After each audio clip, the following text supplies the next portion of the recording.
করতে করতে করতে করতে আয়াত একটা চলে আসছে ওয়ালাহুম মিনাল্লাহ মা লাম ইয়াকুনু ইয়াহতাসিবুন। আর এই আয়াত তেলাওয়াত করতেছেন, আম্মা যারা কান্না করতেছেন, তেলাওয়াত করতেছেন আর কান্না করতেছেন। কখনো আয়াতটা শেষ করতে পারে তো ঝুঁকড়ে কেঁদে ওঠে, কখনো আয়াতের মাঝামাঝি গিয়ে আবার কেঁদে ওঠেন, আবার শুরু করেন। সারা রাত আম্মা জান এই আয়াতের উপরই শুধু কান্না করছেন। আয়াতও শেষ করতে পারেন না, নামাজও শেষ করতে পারছেন না। রাত কিন্তু ঠিকই শেষ হয়ে গেছে। আম্মা জান দাঁড়ায় দাঁড়ায় কাঁদতেছে। কেন ভাই, কি আছে এই আয়াতে? আমি তো হাফেজ, কত শত হাজার বার এই আয়াত আমার সামনে দিয়ে আসছে গেছে, দিলের মধ্যে কিছুই লাগে নাই অনুভূতি। কিন্তু এই গল্পটা পড়ার পর, আম্মা জানা এই ঘটনা পড়ার পর এখন এই আয়াতটা দেখে কলিজা একটা মোচনতে ভয় লাগে। কেন জানেন আয়াতে কি আছে?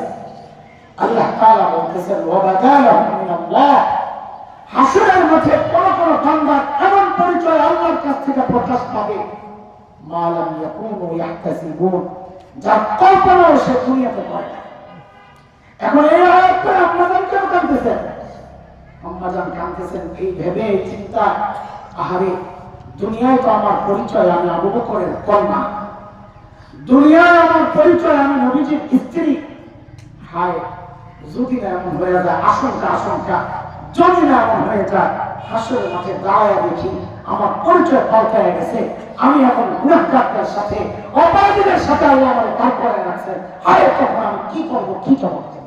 ওই চিন্তায় আম্মাজান কাঁদতেছে। কোথায় আম্মাজান, কোথায় আশ্চর্য! কোন গুনাহ করেছেন তিনি, কাঁদতেছেন। আম্মাজান কোন গুনাহ করেছেন চিন্তাই করা যায়। কোন গুনাহগারকে আল্লাহ নবীর সঙ্গী বানাইতেন না। আম্মাজান কোন আমল ছাড়ছেন চিন্তাই করা যায় না। তাহলে নবীজি এত প্রিয় হইতেন না, আল্লাহ এত প্রিয় হইতেন না। সেই আম্মাজান কাঁদতেছেন। যারা গুনাহ করেন নাই তারা কেঁদে গেছেন, আমরা যারা গুনাহ করি আমরা হাসতেছি। যারা নেকি ছাড়েন নাই তারা কেঁদেছে, আমাদের যাদের আমল নাই দুর্বল আমরা হাসি। ভাই কোনদিন কি এই চিন্তাটা মাথায় আসছে যে আল্লাহ তো হাসরের মাঠে এই ডাকটা দিনই দিলেন, যদি আমার বিরুদ্ধে চলে আসে ডাক্তার কোনটা? সবার তো আল্লাহর সামনে দিয়ে যাওয়া লাগবে নাকি? যাওয়া লাগবে না? এই যাওয়ার সময় যদি থামায় দেয় এই কথা বললে আল্লাহ, এটা তো আসে পড়ে কাউরে না কাউরে তো থামাবেনি। যদি সেটা আমি হয়ে গেলাম কি ওয়াকিফুহুম ইন্নাহুম মাসউলুন, একটা ওকে জিজ্ঞেস করতে হবে, ওকে জিজ্ঞেস করতে হবে। কি জিজ্ঞেস করবে? জীবন কেমনে কাটাইছে, যৌবন কেমনে কাটাইছে, যা শুনেছে, যা জেনেছে, তা মেরেছে কিনা, কামাইছে কেমনে, খরচ করছে কোথায়, এই কথাগুলো জিজ্ঞেস করতে হবে। আপনাদের হালত তো ভালো, আমি আমার নিয়ে চিন্তা করি। হাই এমন জিজ্ঞাসার মুখোমুখি যদি আমি জালেম হয়ে যাই তো তখন তো শুধু দুর্গন্ধ দেবে, তখন তো দুর্গন্ধ দেবে। আমার খোলার পর যখন দুর্গন্ধ বের হবে তখন কিন্তু ডাক আরেকটা চলে আসবে, বড় ভয়ঙ্কর ডাক। কি সেটা সূরা ইয়াসিনে আসছে। তখন ডাক আসবে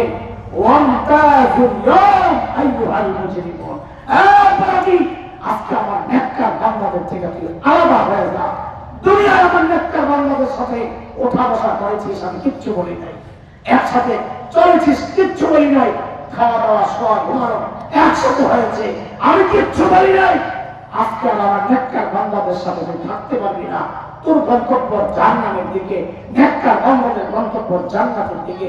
বান্দা হায় হায় আফসোস করতে থাকবে, ইয়া লাইতানি কদ্দামতু লিহায়াতি, সময় মতো যদি পুঁজি বানায় আসতাম। এই কথা বলবে, কান্না করতে থাকবে, চিৎকার করতে থাকবে, আমার মনে বাম হাতে আসবে, চিৎকার করবে আর বলবে ইয়া লাইতানি আমুতা কিতাবিয়া, আমার নামে যদি না দেওয়া হতো।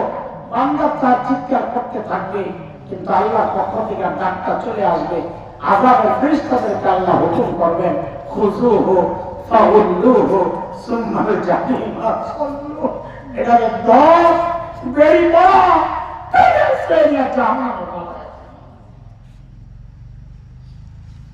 সুম্মা ফি সিলসিলাতিন যারউহা 70 যিরাআন ফাসলুকু, কি দিয়ে পেঁচাবে দোস্ত? কোরআন বলছে 70 গজ লম্বা শেকল দিয়া পেঁচাবে। শেকল দিয়া কেমনে পেঁচাবে? রাইসুল মুফাসসিরিন হযরত আব্দুল্লাহ ইবনে আব্বাস রাদিয়াল্লাহু আনহুমা বলেন, শেকল দিয়া কেমনে পেঁচাবে জানোই? হযরত ইবনে আব্বাস বলেন, শেকলের একটা মাথা নাকের ছিদ্র দিয়া ঢুকাইয়া পায়খানার রাস্তা দিয়া বের করে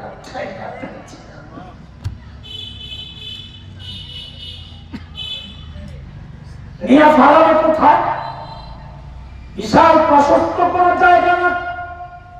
وَإِذَا أُلْقُوا مِنْهَا مَكَانًا ضَيِّقًا مُقَرَّنِينَ دَعَوْا هُنَالِكَ ثُبُورًا, সংকীর্ণ জায়গায় পেঁচায়া পেঁচায়া যখন ফালায়া দিবে তখন বান্দা চিৎকার করে করে শুধু বলবে, দাও হুনালিকা সুবুরা, ও আল্লাহ আমার মৃত্যু দিয়া দেওয়া সহ্য হয় না।